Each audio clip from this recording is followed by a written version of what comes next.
Yes, Ms. Paul, I assume it's you today.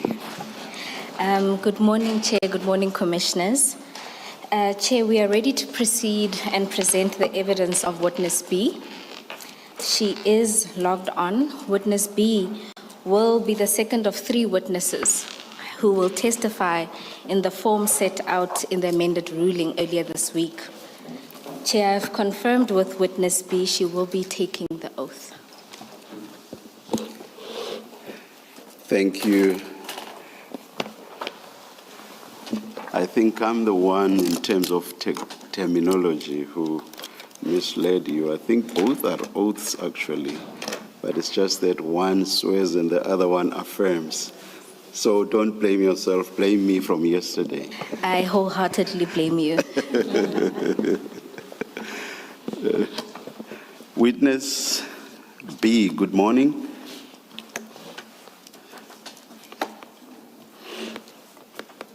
Good morning, Commissioner. Do you swear that the evidence you are going to give is the truth, the whole truth, and nothing but the truth? If so, please raise your right hand and say, "So help me God." So help me God. Thank you. Yes, Ms. Paul. Chair, Commissioners, to begin with, I'd like to confirm with Witness B the files that she has before her. Witness B, if you can confirm that you have 3 files in front of you, the first file being your statement. That's correct. The second file being the annexures. That's right. And the third file being the exhibit file. This is the Katiso bail bundle, which was marked CJC 4. That's correct. Commissioners, you will have 2 additional files, and that is a set of exhibits. And in terms of the order, these should be marked CJC 5. They are broken into 2 files, CJC 5.1 in one file, and CJC 5.2 and 3 in another.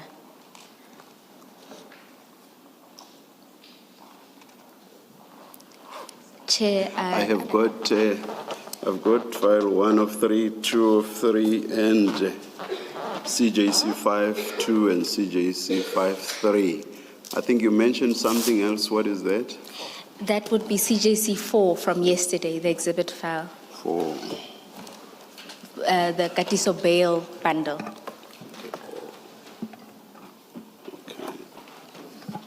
My apologies, Commissioners. But we'll probably get there much later, so... Hopefully tomorrow. Hopefully. Thank you. Yes, Chair, just to say that the exhibit bundles, both CJC 4 and CJC 5 are going to be used by all 3 witnesses, so they're not attached to a single witness. Okay. Yes. Thank you, Ms. Powe. Witness A, if we can turn to the first file that has your statement.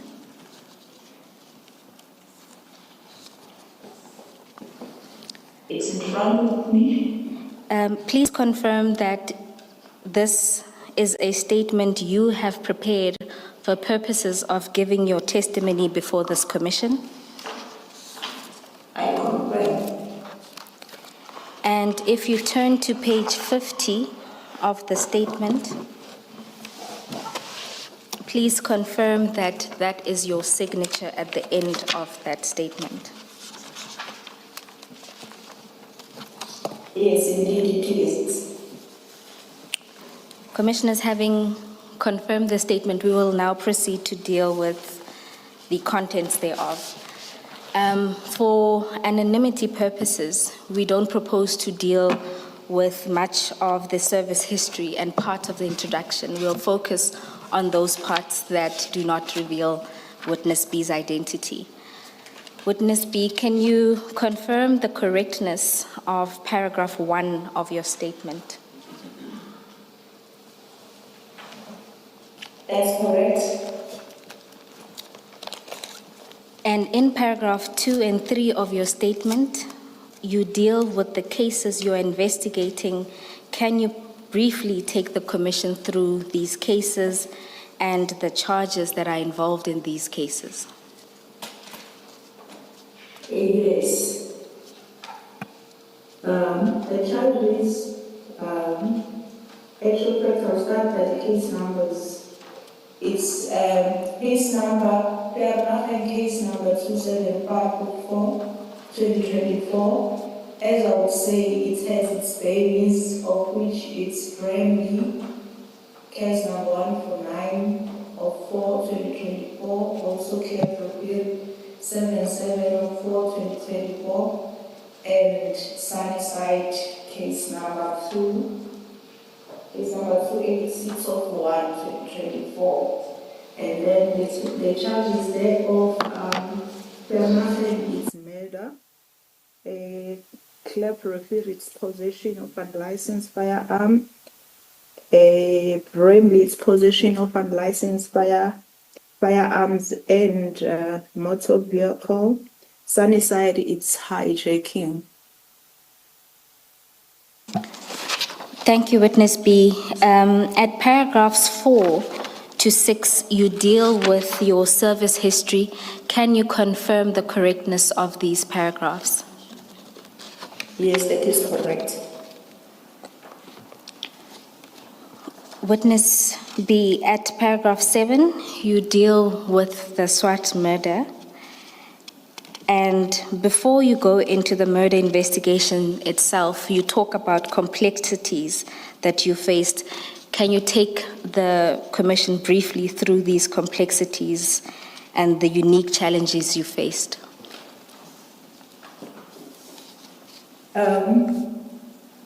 Throughout my career, I've been dealing with the complex matters, mainly serious and violent crimes, of which it had its own challenges. But with this case, it has been a unique one. I think it has escalated to the extreme, and it has so many interferences, it has so many threats. Not that I never dealt with threats before, but in this instance, it was so intense. Thank you. Oh, you may continue. Amongst other things that were unique, it was the docket itself. It has there's a lot of people who had an interest in those case, of which it was quite strange, and there was a lot of people who had not the docket itself, maybe if I may put it like that, just the interest in the information, of which it was quite unique. Mainly not because there was an interest in the docket for the good of it, but mostly to the side of the suspect, of which it was quite strange. It was like, I don't know how to put it. There was something so special about the suspects that were involved in this one. Because as I have said, I've been dealing with so many serious crimes that some of them were to be published even in the newspapers and so on, but I never seen so much interest in those cases. But in this one, there was too much. Can I just ask a question quickly? Witness B, this is Commissioner Khumalo here. When you say there was a lot of interest, was it interest coming from members of the public or from within the service? And at what levels, if it's within the service? Thank you, Commissioner. It was from all spheres, from public to service to all kind of ranks. Thank you, Commissioner Khumalo. Witness B, Witness A spoke in detail about the scene, but at paragraph 8, you deal with your initial attendance to the scenes on the 17th of April. Can you take the Commission through this? Yes, Commissioners, as Witness A have indicated, yes, indeed, we attended the crime scene on the instruction of Brigadier Khopane. Initially, it was just myself and my colleagues, and then we were joined by 2 other colleagues. Yes, indeed, the scene was consisting of 4 crime scenes, of which we'll break it down by saying mainly we were called to attend the scene at Bramley, whereby the suspects were arrested. And then those scenes, one of that scene, it was divided into 2 because there's where the suspect, when they come from Vereeniging using a different vehicle, went in, parked that vehicle there with some certain exhibits, and then they drove in a different vehicle to almost 2 streets away from that street where they were apprehended. So, and then the next one, it was at Ancient One-Stop Garage, it's Kleprefir area, and then the other one, it was at Vereeniging. Us being called to the scene where people were apprehended, it worth it for us to be able to coordinate all these 4 scenes in order to get a picture of what is happening. Because as much as we were called at Bramley, the murder scene, actually, it was at Vereeniging where everything started. Because that's where Mr. Armand Swart was brutally killed. And then everything started from there when the CCTV footage from the company could identify the vehicles, they were circulated, and then subsequently they were arrested at Bramley. And then what bore Kleprefir 77, or as they were moving from Vereeniging to Joburg, and then one suspect got a puncture, and then he was forced now to stop at Engine Garage at Kleprefir, where he was subsequently arrested.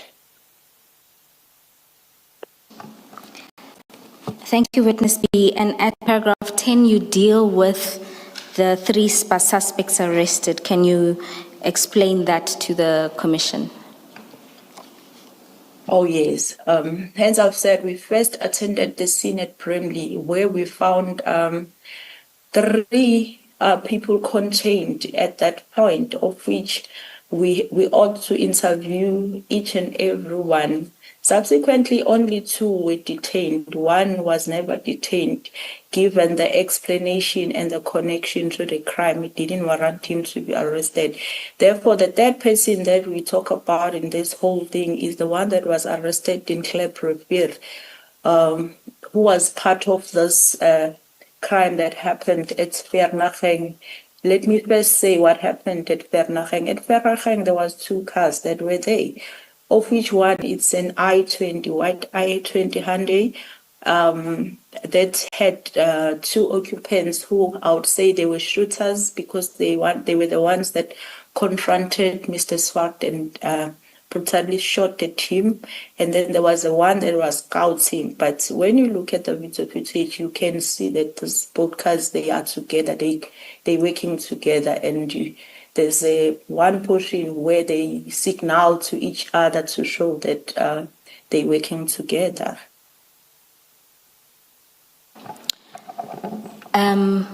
Witness B, just before you continue, I just want to bring to the Commissioner's attention that Witness B has prepared a timeline which we will flight, which will make it easier for the Commissioners to follow the timeline.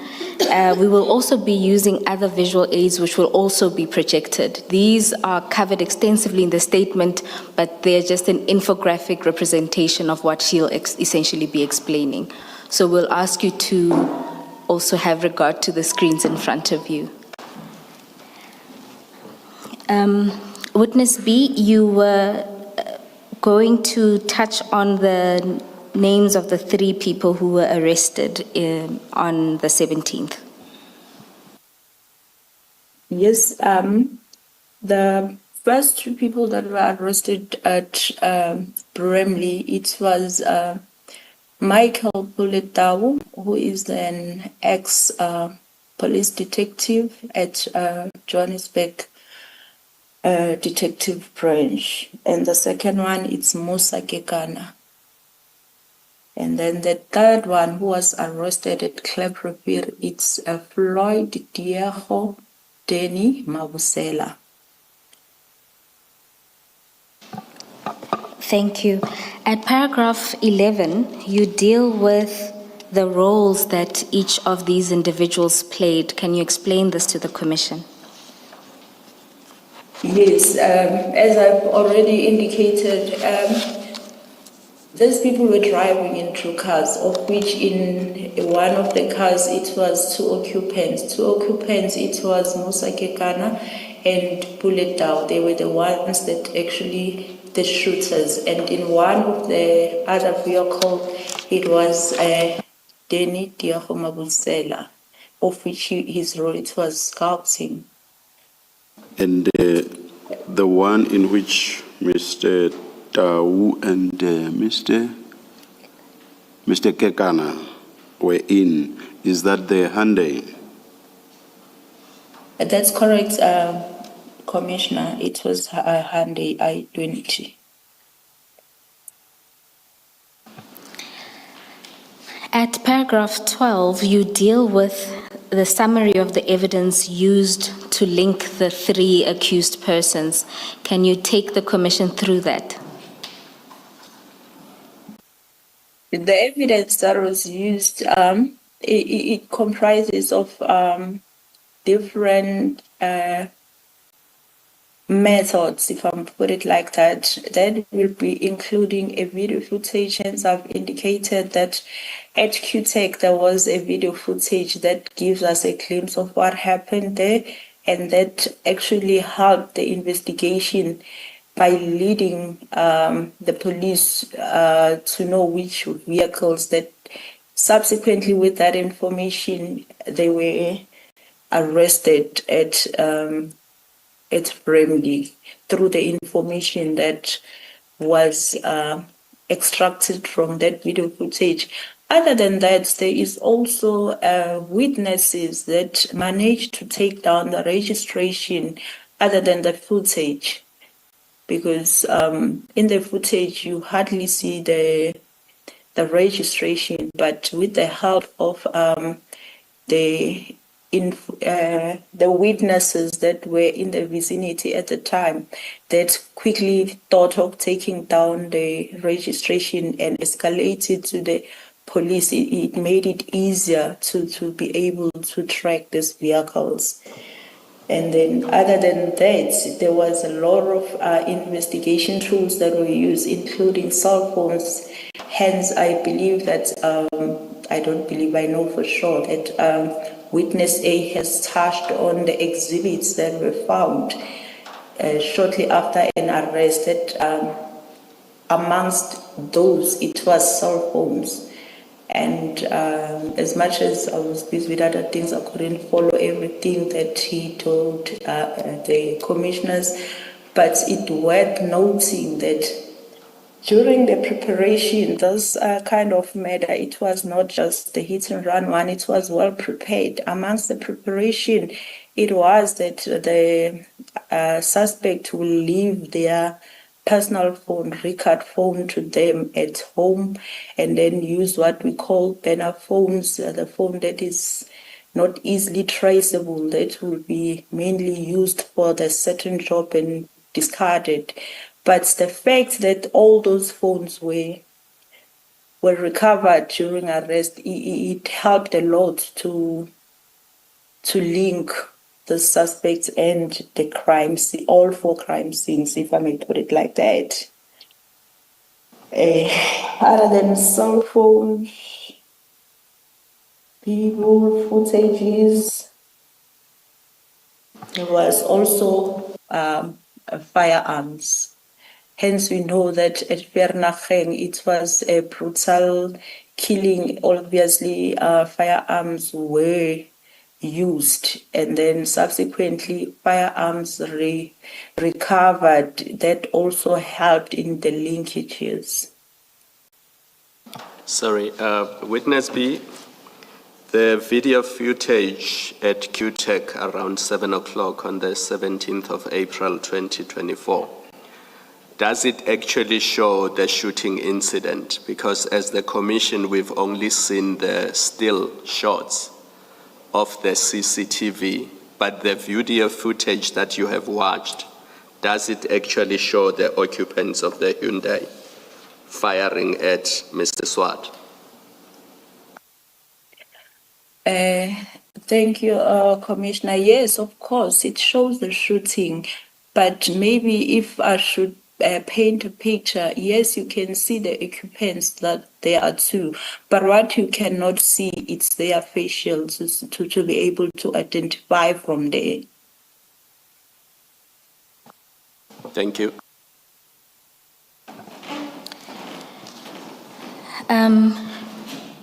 Witness B, you explain with reference to paragraph 13 that the exhibits that were found on the scene were taken for analysis. Can you take the commission briefly through the types of analysis that you engaged with? In terms of the cell phones were taken to cybercrime for downloading, and then there was also section 205 in terms of the data extraction, and then when we get into firearms were also taken to ballistic for analysis.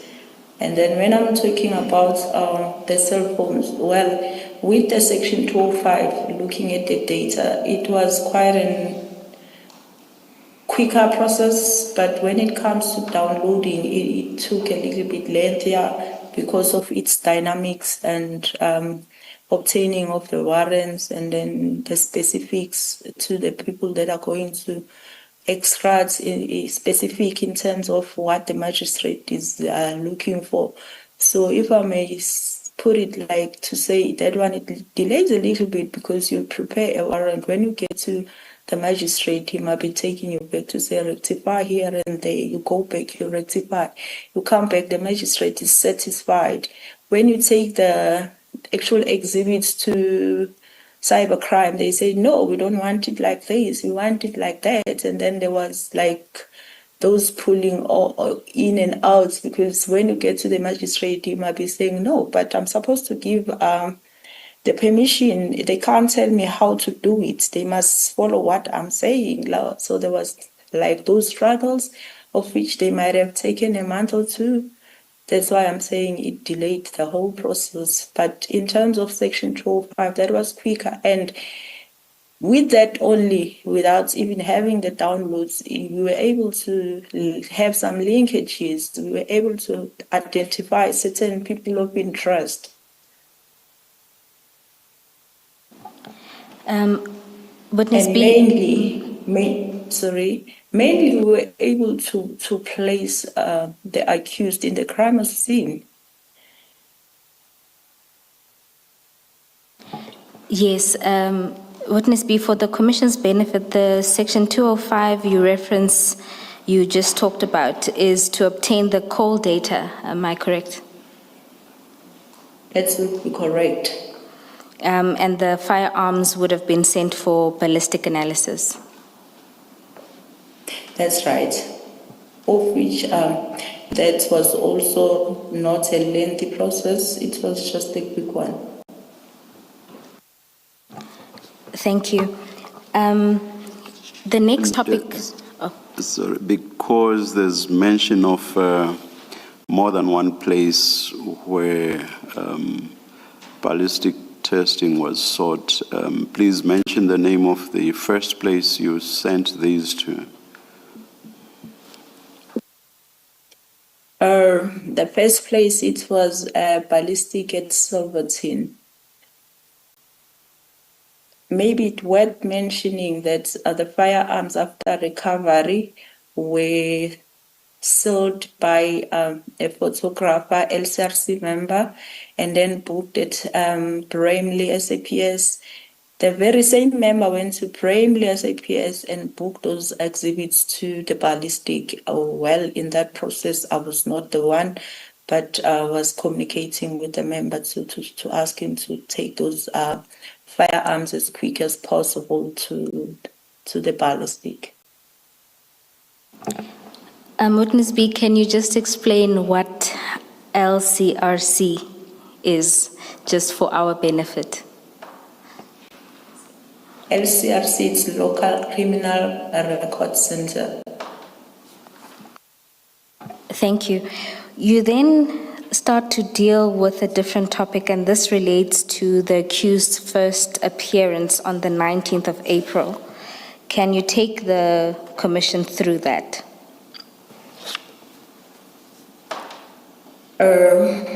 Yes, I will be able to do that. On the 9th, it was the first appearance of the accused at court, and then there was few things that were noted that were unusual.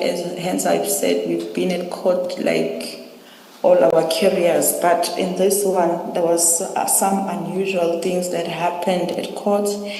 Well, to mention the large numbers of the supporters of the suspects, maybe it's beside the point, but what happened thereof, maybe it worth mentioning.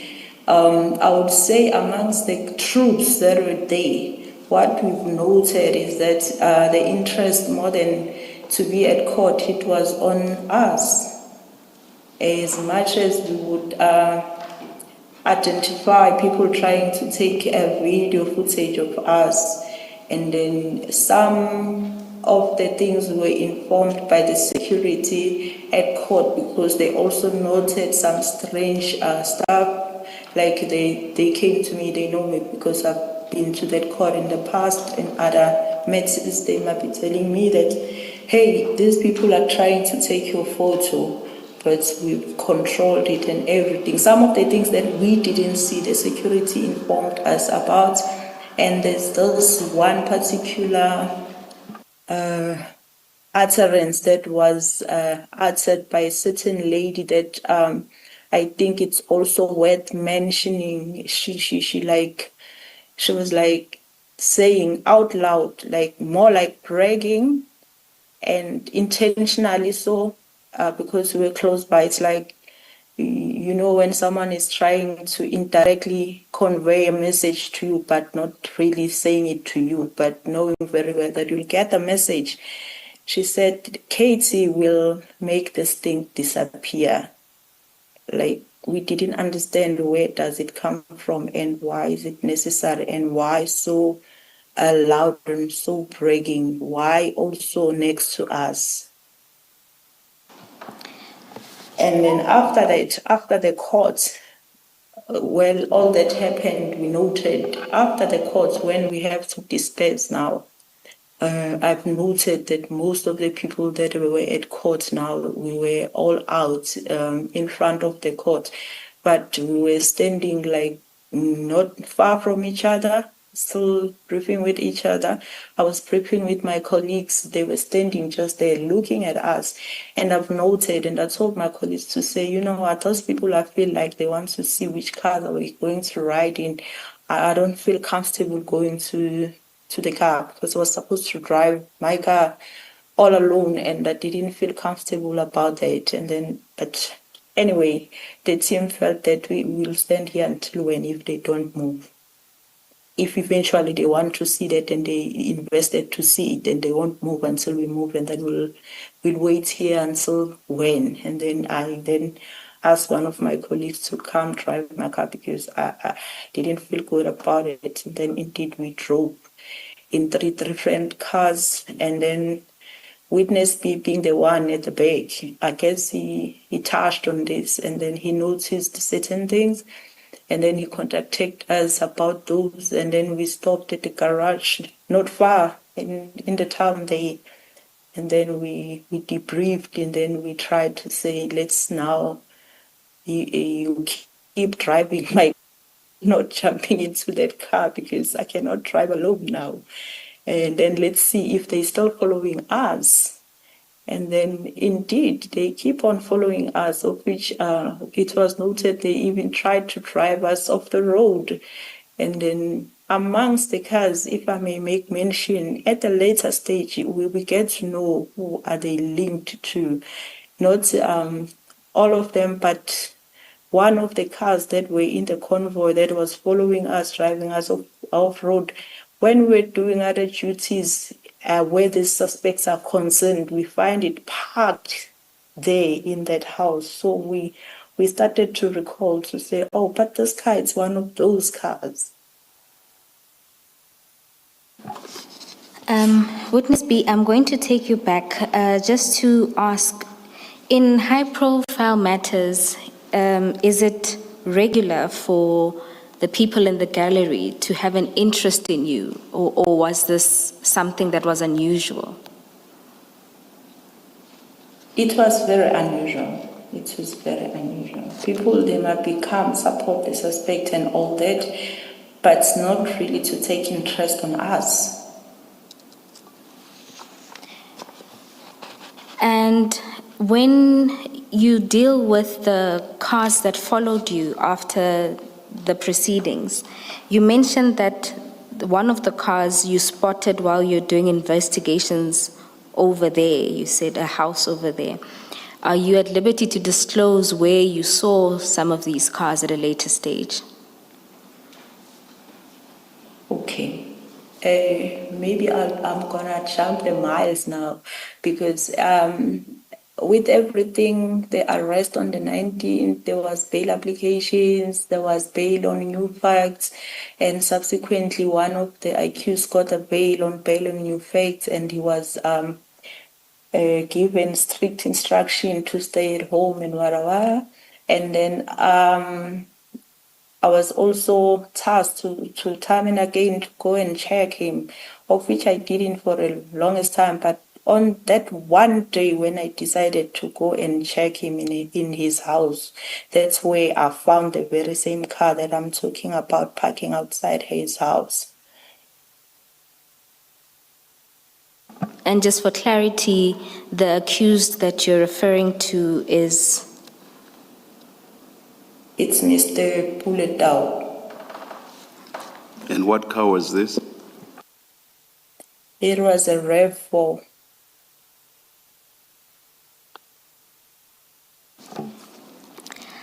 And you say in your statement that after the cars pursued you on your way back from the first appearance, you went back and reported this. Can you take us through this?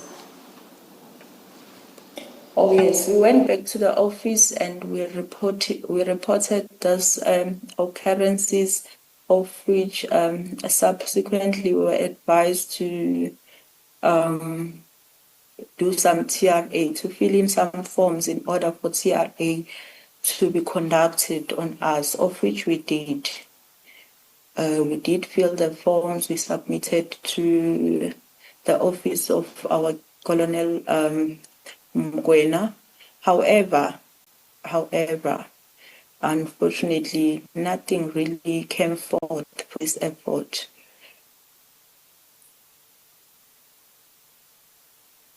At paragraph 19, you explain that at that stage you didn't fully appreciate the gravity of the case. Can you explain why? As much as we have seen that we have been followed and all, at the back of our minds, it was like, okay, they're trying to intimidate us.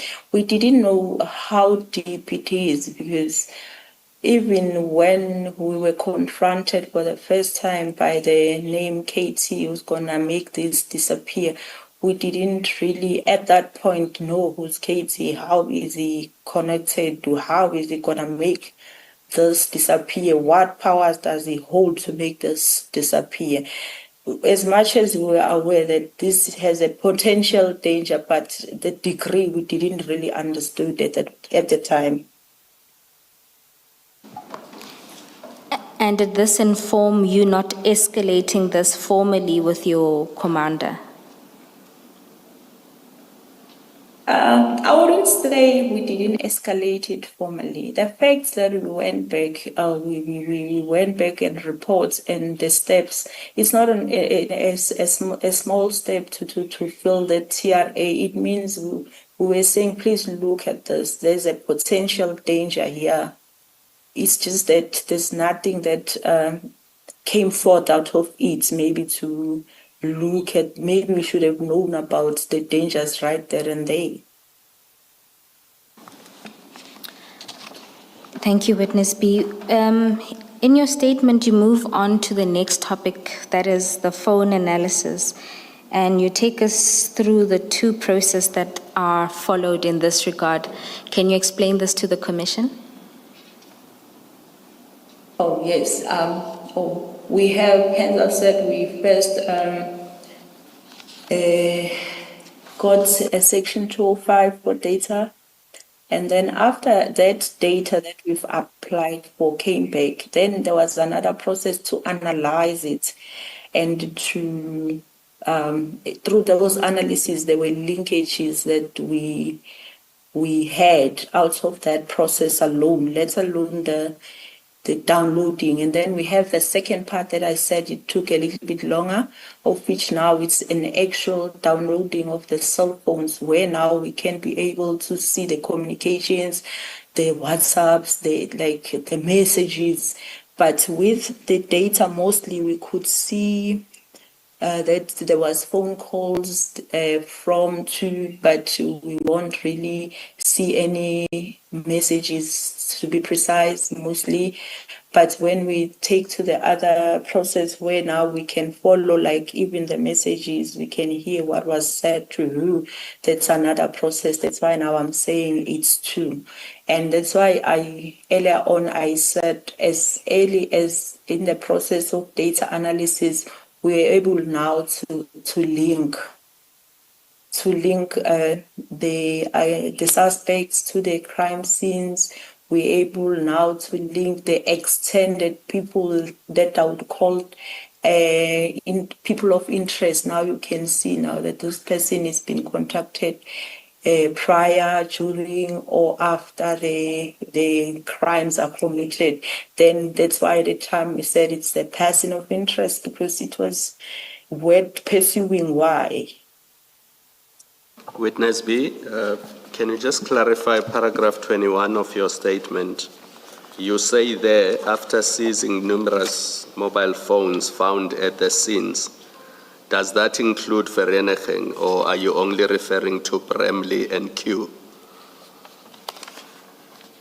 Oh, thanks, Commissioner. When I'm talking about cell phones, all cell phones, maybe it worth mentioning, all cell phones were, except one, they were recovered at Bramley where the arrest happened. All of them, except the one banner phone that was with Mabusela at Engine One store. And maybe I should make it a little bit more clearer, because maybe it might be confusing. As we've said that mostly they will leave their original cell phone at house. So what happened here is after they came back and they felt it was safe now, they were not arrested, the mission was accomplished. They took their original phones, got into the van with their original phone, including a banner phone. That's where all those phones were confiscated. And then also the one at Engine was also confiscated, but it was booked at Clap Revere SAPS. But most of the phones, including Mabusela's original phone, it was also confiscated at Bramley. Thank you. Witness B, you mentioned the person of interest at paragraph 25.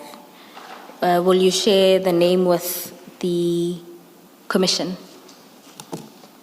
Oh, at the time, he was a person of interest because we could see the habits, we could see the trade, we could see that this person was very important into this case, because seemingly the calls were going to him during scouting, during and shortly after the murder. So this person later on, we found out that is Mr. Katiso Mlive, who was subsequently later added in this matter.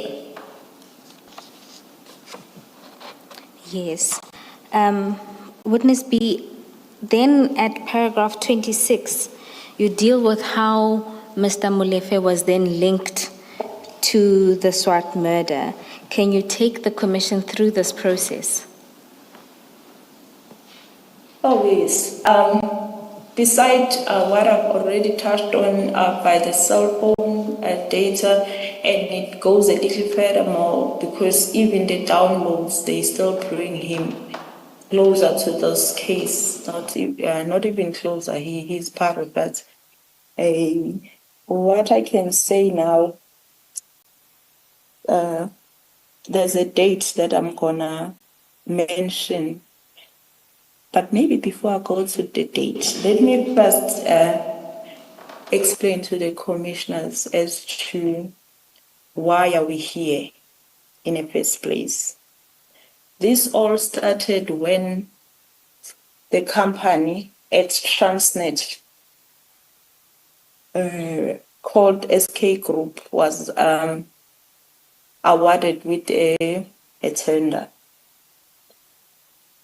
And then in this tender, it has been established that there was a lot of manipulation. First of all, that in the process of awarding that tender, there was two things that were very outstanding. Is to say in competition with this SK Group, there was two also more companies, of which it was Mount Gate Trading and Strive Forth. And then as investigation progresses, we learned that this Mount Gate and Strive Forth, they actually domained companies, meaning there was no competition in the first place for the SK. Witness A, can you just stop for a second?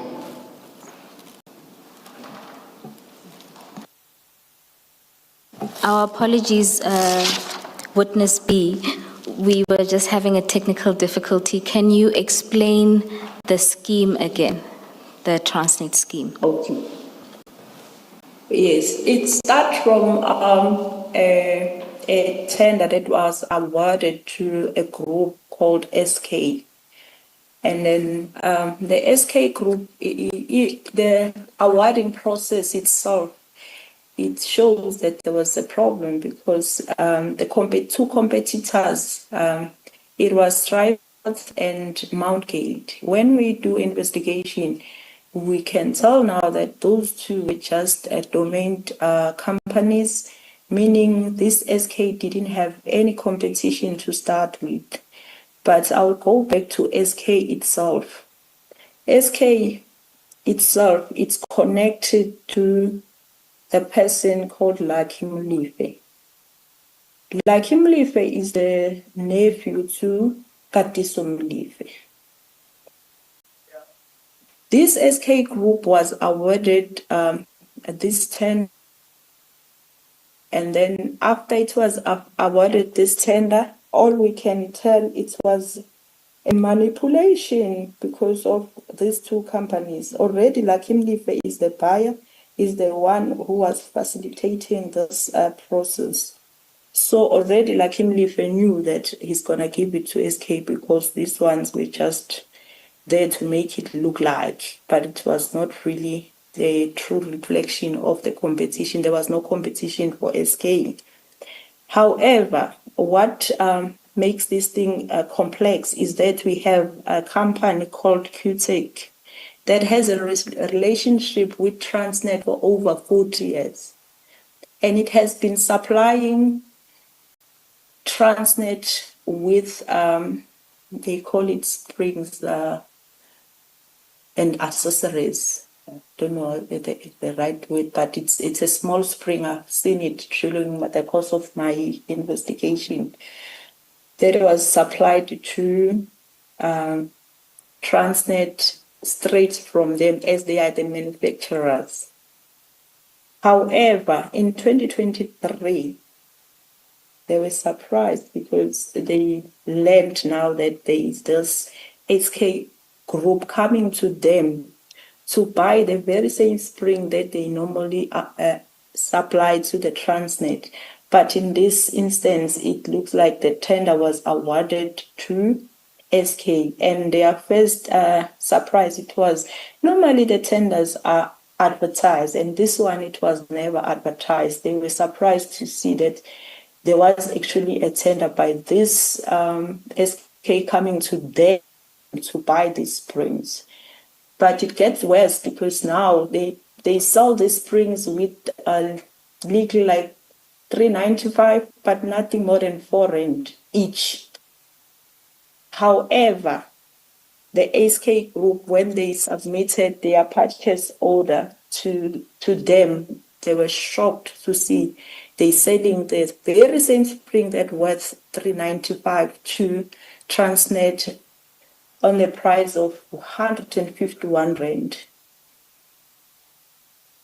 And then when the inspector to inspect the springs before they were released, they raised a concern to say, how are you aware, Transnet, that you're buying something that worth less than 4 rand with 151 rand?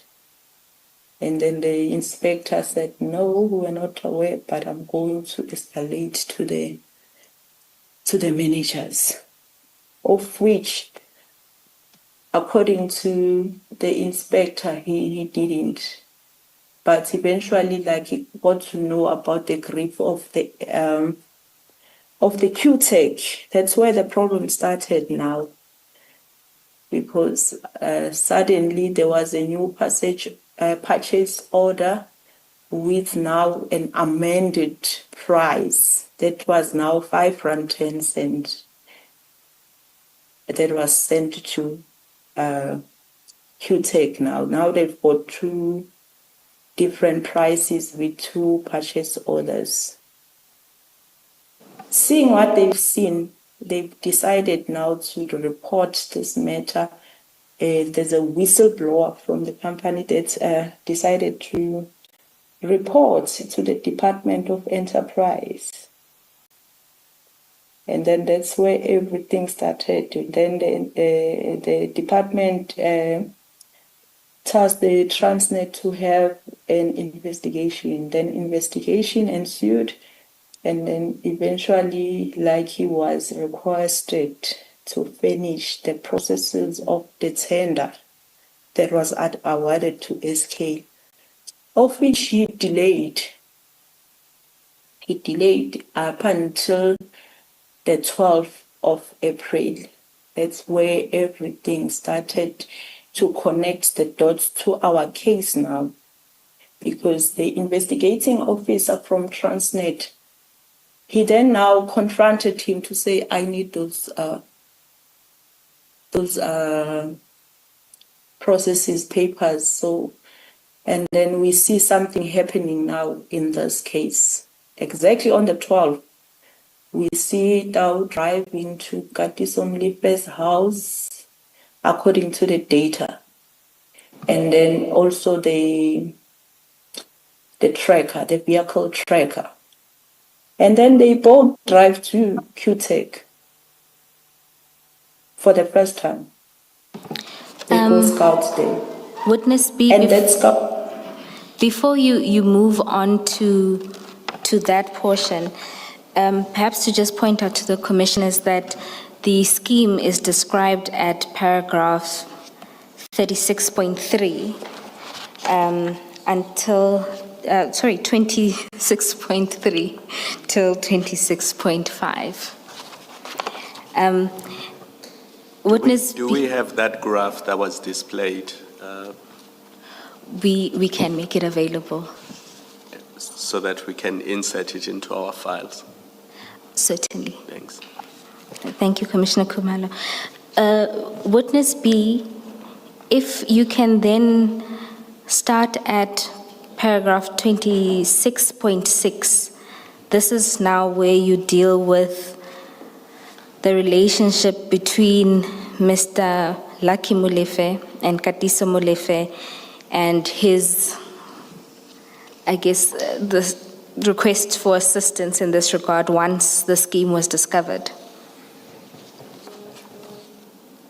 Yes. This is now, as I've said, that on the top, that's when now the investigating officer from Transnet requested those documents from Lucky. And then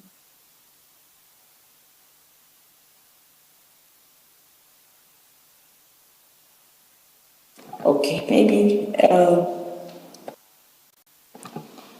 Just to assist you, Witness B, this is where you start to deal with the communication and information from the cell phones, which shows you the communication between Mr. Molefe, Lucky Molefe, and Mr. Katiso Molefe, as well as Mr. Puletau. the communication, it's mostly between Mr. Mlive and Tau, and then we then see them meeting like personally on the for the first time on the 12th. After like we learned that he was requested to bring the papers, but instead of like bringing the papers, we see action happening between Tau and Mlive when they start now going to the very same QTech to scout.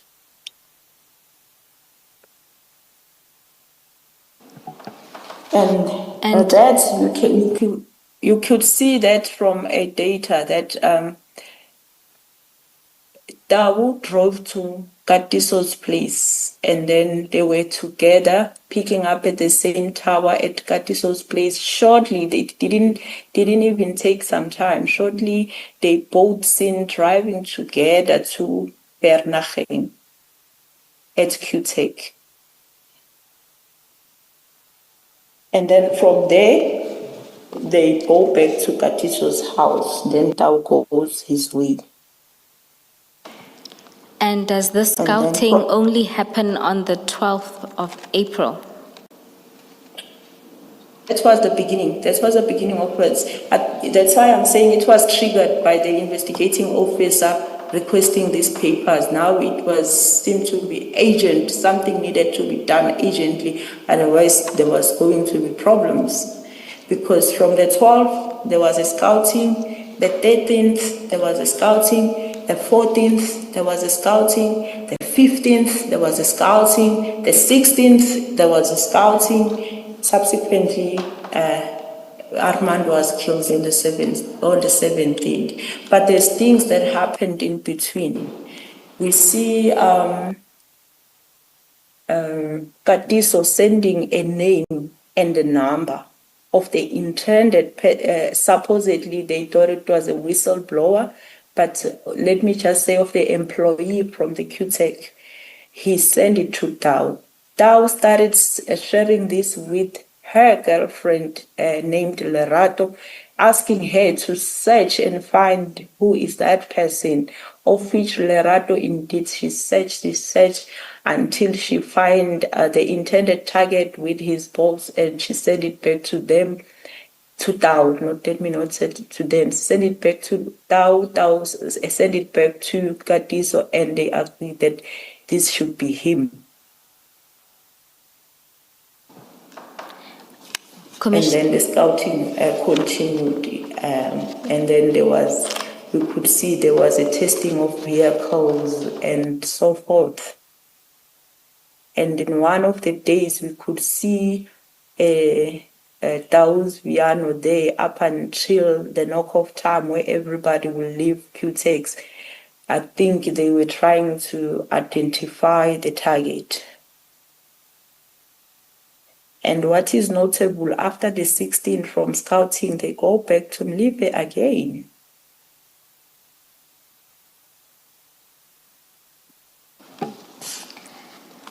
Thank Thank you, Witness B. Commissioners, this is described in detail at para 26.8 and the sub-paragraphs thereafter.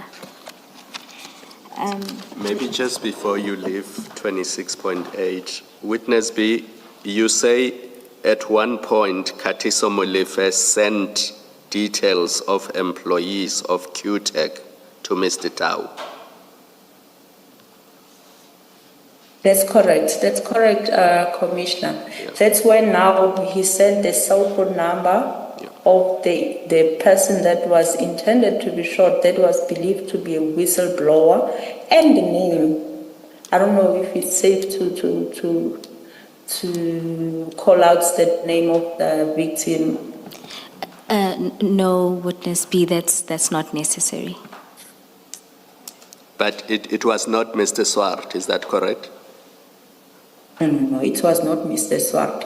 It may be worth me mentioning that in all of this, unfortunately and sadly, Mr. Swart was never the intended target. It was a mistaken of identity. I don't think we should get to who the actual whistleblower is. Let's leave it there for their own safety. Yes. Yes. Yes. Commissioners, just to cross-reference, this would be the annexures that Witness A went through yesterday with all of the stills. So that information is contained there. Can we? Yes, it's what I was going to raise. Witness A gives dates of scouting, and I think she starts at 12, 13, 14, 15, 16.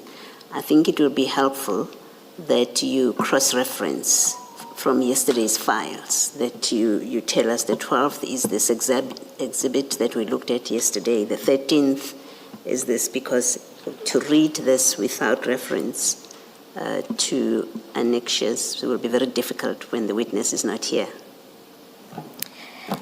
Commissioner Bailoy, we will do so. I'll just ask that once I get my file with Witness A's annexures, I'll do that exercise and give you the references. I'm happy that you can even start with that tomorrow morning, if you need the rest of today and the evening to do that cross-referencing. Thank you.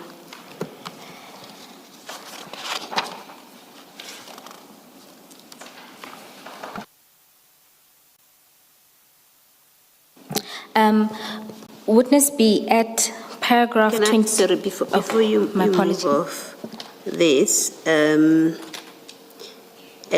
paragraph 26.8.4, and perhaps Ms. Bowe, it still falls in the category of what I'm asking, what I've asked that you do for us. The witness says on 12 April 1st, Mr. Tau is seen driving to Mr. Molefe's place, and then they both drive to the location for scouting. I don't recall, and the witness, you can remind us, I don't recall that we saw evidence that they were both in the vehicle. I do recall the evidence about the vehicles, the vehicle going to Mr. Molefe and then it leaving. Is there evidence that they were both in the vehicle? And perhaps when you do the exercise that I've asked for, you can try and locate that. Commissioner Baloy, I think Witness B will be of assistance. She referred to cell towers being used to show that they were both at that location. Maybe let me direct the question to her. Let me do that. Certainly. Yes. Witness B, at 26.8.4, you say on the 12th, first Mr. Tau is seen driving to Mr. Molefe's place, and then they both drive to the location for scouting. How do you know that they were in that vehicle together to the location for scouting? Commissioner, we know that through the call data.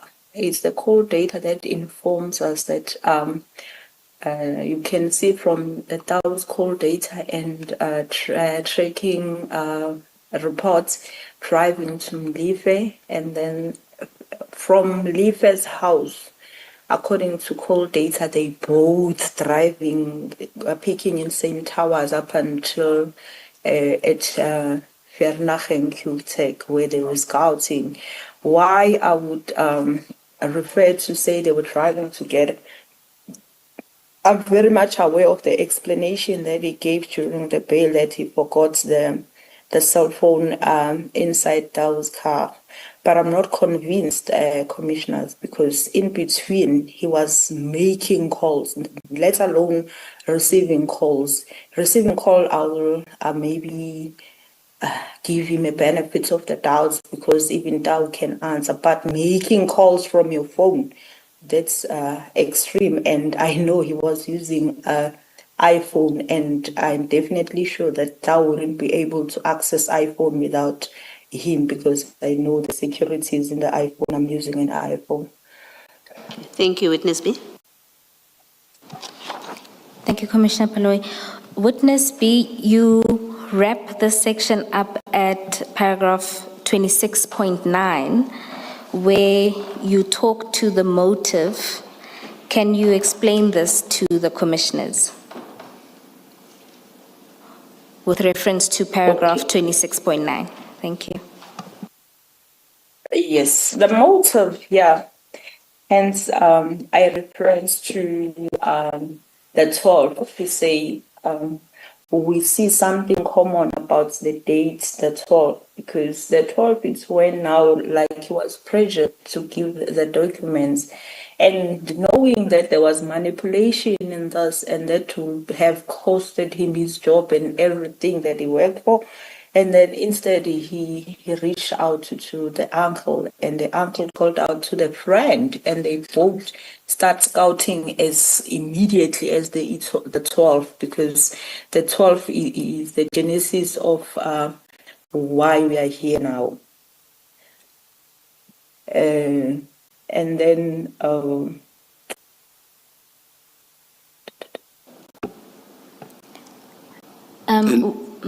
Oh, sorry, Witness B, what's your belief that Mr. Lucky Mulife ordered the hit based on? it's based on this SK tender and the whistleblower, because, Commissioner, the actual person that was intended to be killed here is the whistleblower that was blowing the information in this SK tender thing. So unfortunately, we find Mr. Swart being killed, but not the person that was intended to be killed, because now it was creating problems for Lucky at work now that the investigator was busy now needing to have these documents. And the same documents was going to reveal that these two companies that he said they were in competition with SK, they actually non-existent.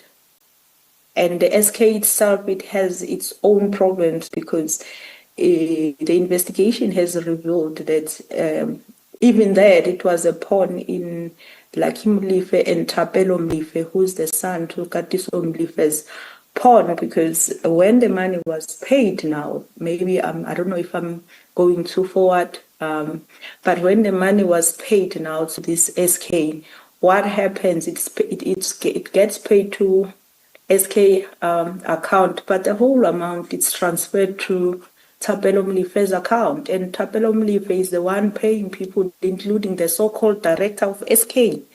He's getting as little as 30,000 out of 1.2. So now it tells you who are the mastermind of this SK group and this tender, and it gives you a clear picture why Mr. Mlife was interested and had to do something,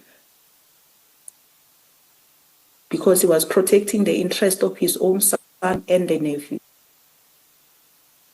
I understand about calls or other contact between some of the people alleged to be involved in the murder, that is before the murder, and even the report to Mr.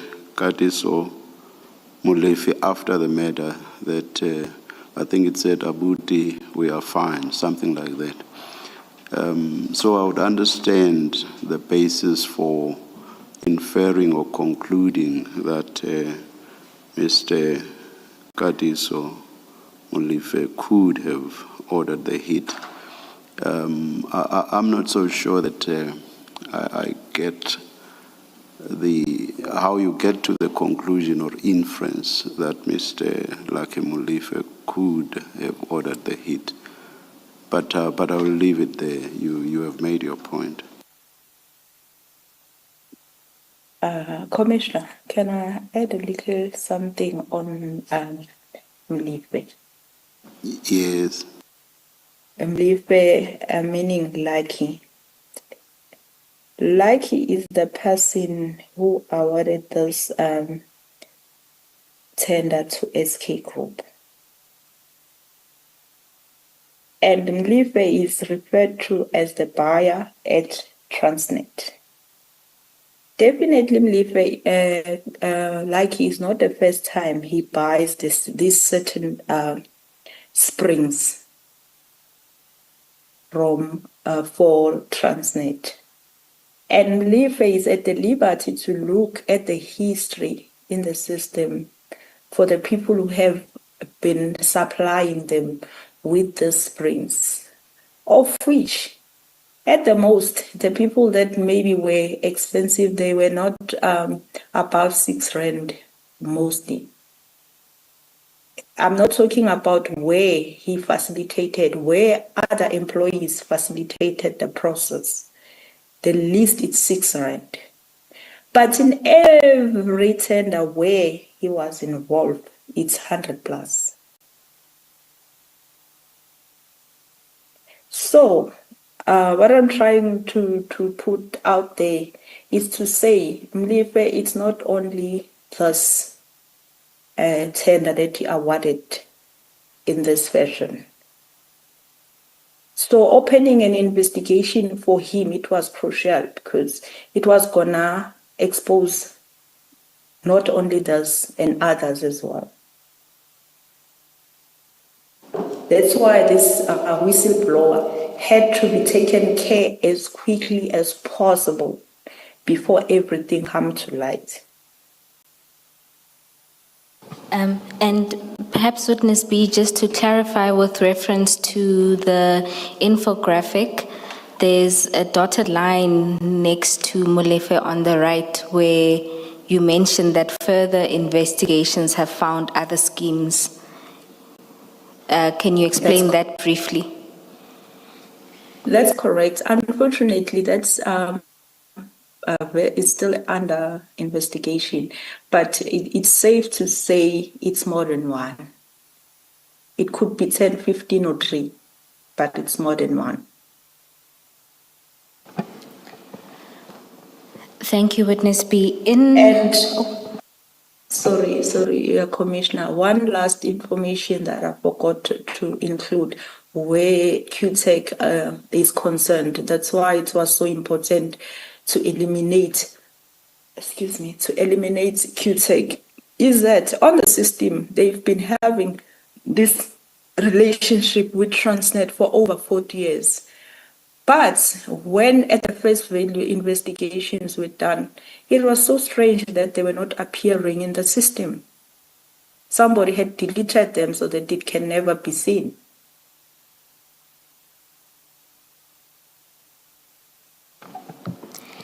Thank you, Witness B. The next section in your statement, you deal with ongoing signs of intimidation, threat, and interference. You explain at paragraph 28 what kept happening as you went to further appearances. Can you take the Commission through this? Which paragraph am I dealing with now? We are dealing with paragraph 28.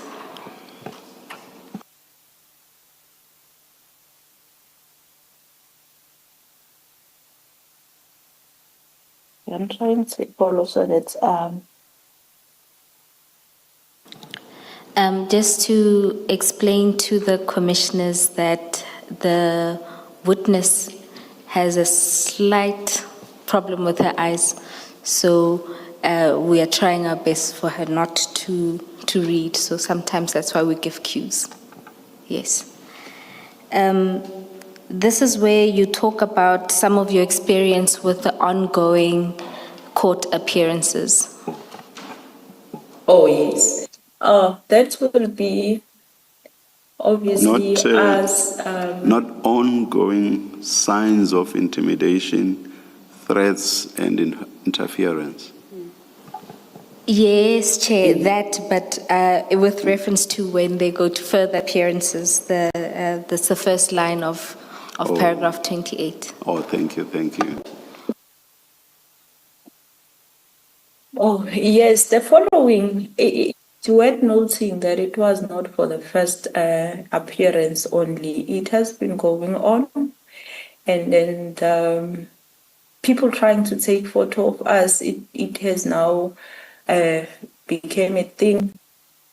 But at least we had securities that they were aware now that they were looking at each and everyone who's trying to take our photos. They might become and explain to us that we stop certain individual trying to take your photos and everything. And there was this one individual who would always make a point that he come closer to us, and we know for sure that he's a friend to Mr. Tao, but we didn't understand why this guy would want to be closer to us, and we believe it was his way to identify us. Hence, at the later stage of the investigation, we learned that he was tasked by facilitating the elimination of us. So now that action,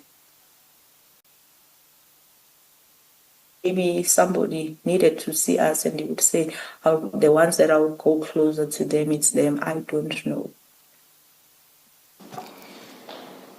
And at paragraph 29, you deal with some of the intelligence you were receiving.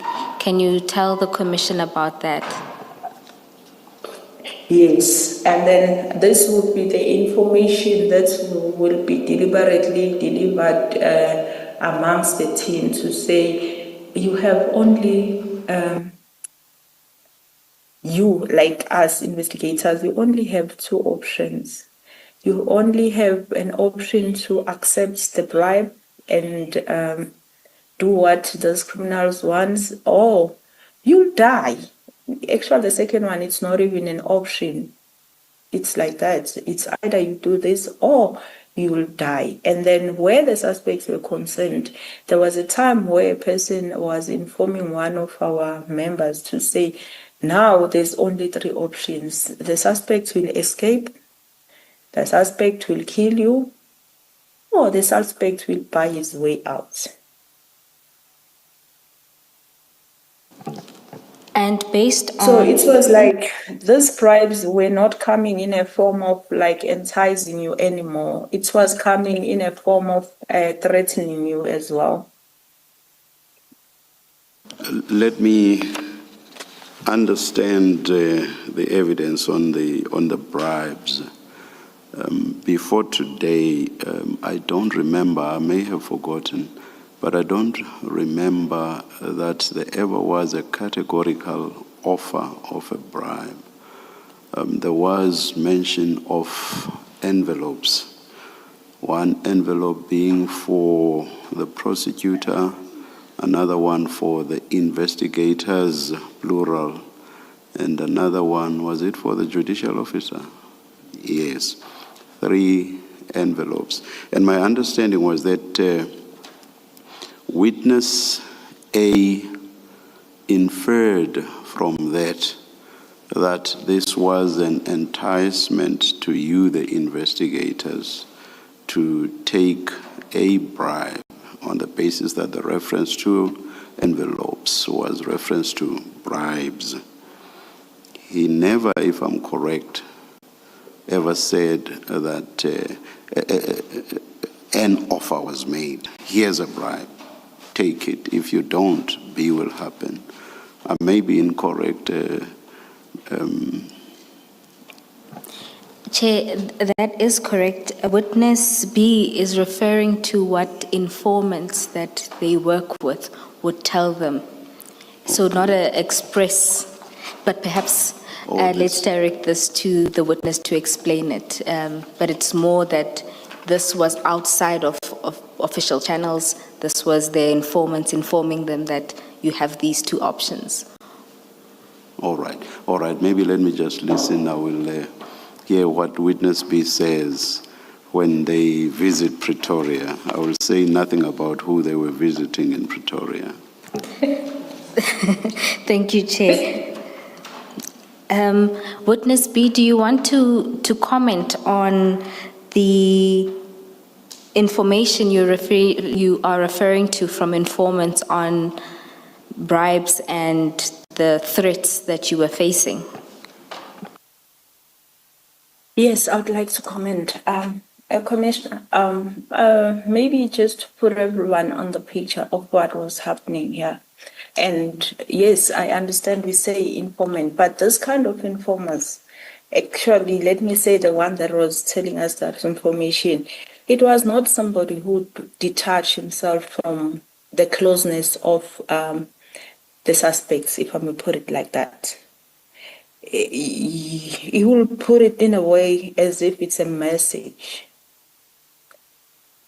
It's a message from where the suspects they have interest or whatever. It's to say this is what is going to happen. This is what you should be doing, or else this is what is going to happen to you. And it went as far as at some point there was, even though there was never a direct approach to say, here's the bribe, we take it or we die or whatever.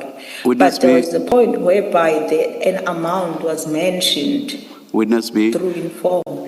Witness B, can you please tell us under what circumstances this happened? Where were you when this was said to you?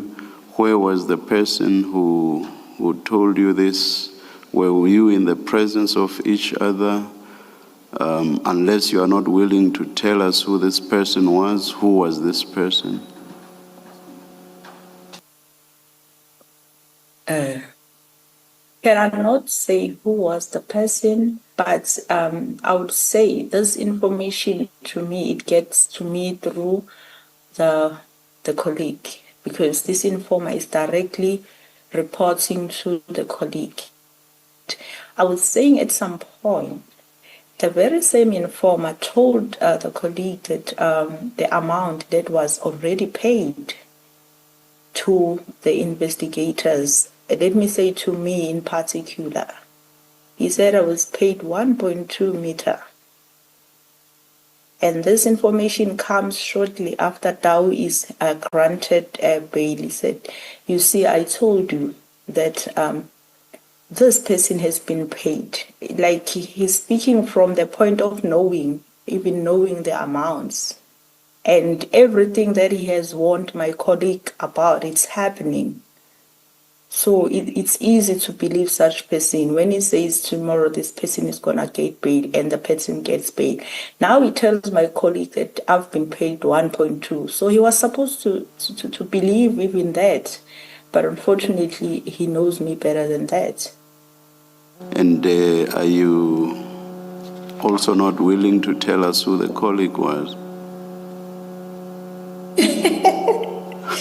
Oh, Commissioner, can't. Chair, I'm going to have to protect the witness from you. Sorry. I'm going to have to protect the witness B from you for a little bit. And I think they will touch on the fact that sometimes referring to colleagues compromises them at the stations they work at. So they aren't able to reveal that information. Well, the witness must tell me that. The witness must tell me that I did not for 1 minute suggest that I was going to press. If for whatever reason the witness says they are not willing to divulge who the colleague is or was. Thank you, Chair. Witness B, can you explain to the Chair why it is you are unwilling to divulge the name of even your colleague? It's gonna expose the identity.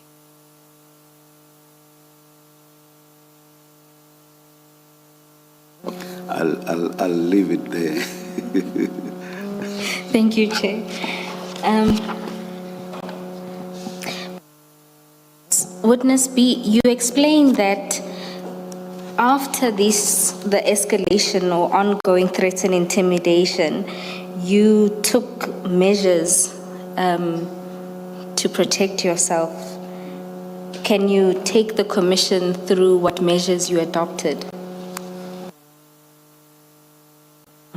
This happens shortly. Most of our drastic decisions were taken by us after the release of Tabo, as much as we were in danger before. But now that it was released, we knew that the danger has escalated. Witness And B, let me help you. We are at paragraph 29 of your statement, so we are not at Mr. Tao's release yet. This was when you stopped driving. Oh, yes. No, what I did there, I was really afraid to drive the vehicle that was assigned to me, a state vehicle, because that vehicle I've been driving it since it was handed to, first time it was, I was driving that vehicle.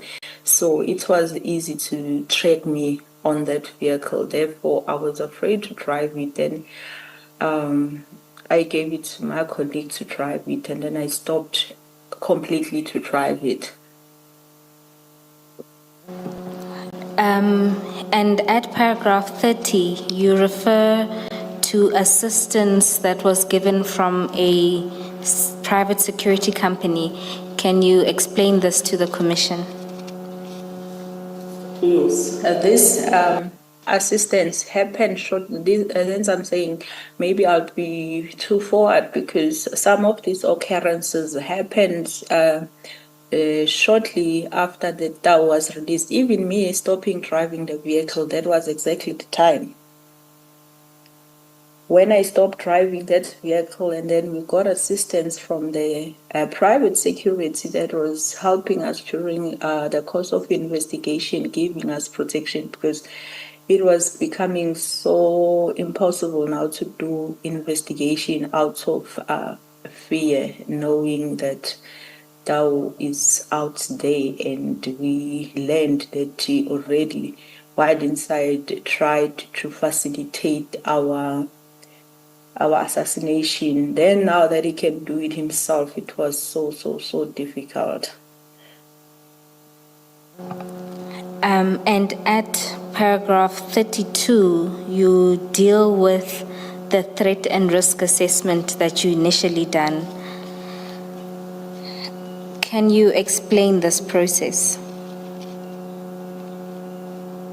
Right. And then after this now, before we even go for this TRA, we first, maybe it's time now I start immediately after that was released what happened. That was Friday. On the following Saturday, we had to regroup, me and my colleagues, to Okay, Witness B. look at how.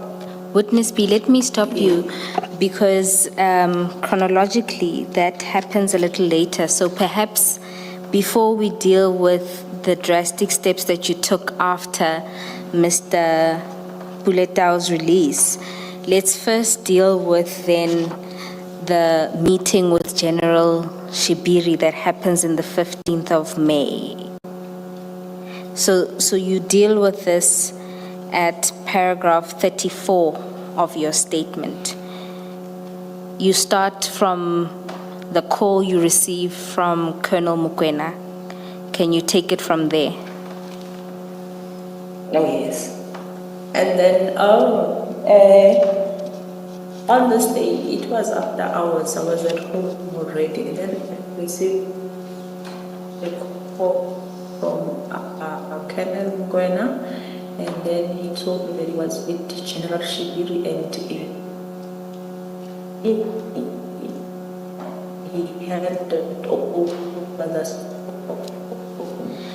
I spoke to Witness B? Shibiri through Colonel Mkwena's phone then. Witness Was B? Can we stop for a second? I think the connectivity is bad. Can you say something just so that we can hear that it's gotten better? Can you hear me? Yes, yes. Please start again from the call that you received from Colonel Mukwena. Yes, it was after I was home already. I received a call from Colonel Mkwena, and then he told me he was with General Shibiri, and General Shibiri would like to talk to me. He then handed over the phone, and then I spoke to the general, and the general was basically asking me a question, trying to understand the whole case and the linkages and everything. Therefore, unfortunately, I was not in the liberty to do that. I feel so uncomfortable to do that over the phone because after realizing the people we're dealing with, that they were too sophisticated, so we're not really discussing any of the cases concerns over the phone. Therefore, I explained that to the general to say, I don't mind giving general the brief case, but I can't do it over the phone for this and that reason, of which he understood. He said, okay, cool, and then you can please come to my office so that you can give me this information on this case. That is of which it happened. That is the visit to Pretoria that I was referring to earlier. Yes. Witness B, in the reporting line or hierarchy, what is Colonel Mukwena in relation to you? Is he your direct superior? That's he was